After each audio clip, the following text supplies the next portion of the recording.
جو ارشد شریف سے ہوا ہے، جو ویڈیو دکھائی گئی ہے ٹی وی پروگرام پہ کل، میرا پہلا سوال یہ ہے کہ ایک ٹی وی اینکر کے پاس کیسے ویڈیو آ گئی، جبکہ اس کی والدہ جو پوسٹ مارٹم کے ریزلٹس مانگ رہی ہیں ان کے پاس تو نہیں آئی، ٹی وی اینکر کے پاس کیسے آ گئی؟ اور میرا نمبر 2 سوال یہ ہے کہ کون اس کی تحقیقات کرے گا؟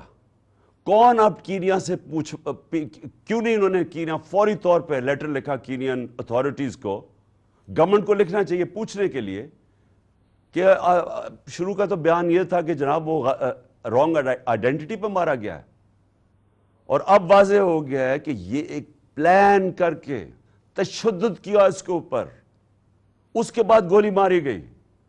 تو جب تشدد کیا، وہ کون تھا جس کو سب سے زیادہ تکلیف تھی ارشد شریف کی رائٹنگ سے، اس کی تحقیقات، اس کی جو انویسٹیگیٹو جرنلسٹ، کون تھا جس کو خطرہ تھا اس سے؟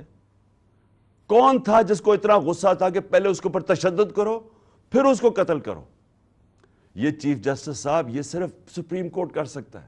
ہمیں کوئی اعتماد نہیں ہے اب، انویسٹیگیٹو ایجنسیز ان قاتلوں کے، ان چوروں کے، مجرموں کے ہاتھ میں ہیں، اور یہ جو آرمی آفیسر ہے اس کے اوپر کس کو اب اعتماد ہے؟ مجھے پتہ ہے انہوں نے کور اپ کیسے کیا، مجھے پتہ ہے کہ آتے ساتھ ہی پنجاب پولیس کو کس نے کنٹرول کر لی۔ گورنمنٹ ہماری ہے، ہم ہیں پنجاب کے اندر، ہماری حکومت ہے، وہ پولیس کہیں اور سے کنٹرول ہو رہی ہے، اور اب پولیس سے میں ایف آئی آر نہیں رکوا سکتا۔